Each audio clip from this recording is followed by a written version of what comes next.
बिहार को ही नहीं पूरे देश को लेकर हमारी सोच है कि जो इस समय सरकार काम करती रही है और उसका जो एक्सपोजर हुआ है, ये किस तरह से चुनी हुई सरकार है। ऐसी सरकार जो लोकतंत्र के लिए खतरा हो, समाज और राष्ट्र के हित को छोड़कर व्यक्तिवादी सोच में माले मुफ्त और मजे करने की सोच रखते हों, प्राइम मिनिस्टर से लेकर के सभी लोग, ऐसे लोगों को राजनीति से दूर किया जाना चाहिए। सत्ता में अगर ऐसे लोग होंगे तो सत्ता का दुरुपयोग भी करेंगे और लोकतांत्रिक व्यवस्था को खतरा रहेगा। जो इंडिया गठबंधन है, इसको थोड़ा सा अपने जहन में ये बात आनी चाहिए कि अगर सत्ता में आना है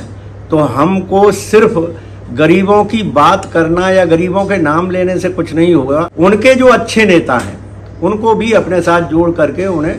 अधिकार में शामिल किया जाना चाहिए। ओवैसी साहब हों या उनके साथ में जितने भी गठबंधन, जिनका मैं नाम उतना नहीं ले पाऊंगा, इन सबको अगर आप नहीं जोड़ेंगे, बीजेपी यही तो चाहती है कि बिखराव हो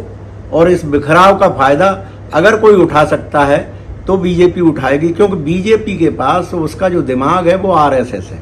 आरएसएस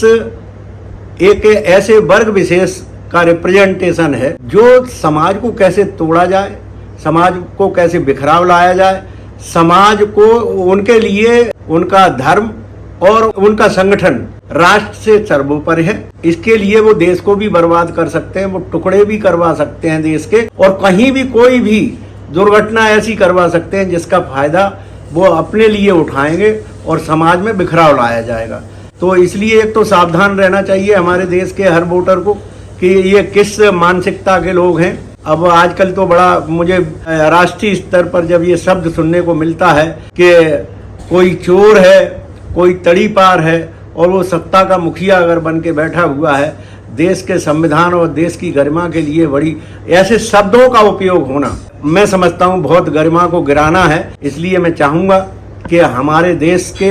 इस लोकतंत्र को बचाने के लिए और शब्दों के उस मकड़ जाल से बाहर निकलना चाहिए जिसमें क्रिमिनल लोग इससे दूर रहें। लेकिन हाँ, ये मैं मानता हूँ कि बिहार के बहुत ही बड़े कद के नेता हैं पप्पू यादव, उनका रिगार्ड उसी तरह होना चाहिए जिस तरह का उनका कद है। और अगर इसमें किसी भी तरह की मीडिया के द्वारा भी अगर कोई गलत प्रचार किया गया है तो उसको तवज्जो नहीं दिया जाना चाहिए। राहुल गांधी की अपनी बिहार में मजबूरी हो सकती है, उसी तरह से उत्तर प्रदेश में भी मजबूरी हो सकती है, लेकिन फिर भी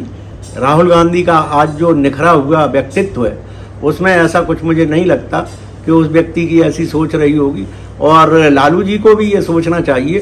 कि परिवार ही सब कुछ नहीं है,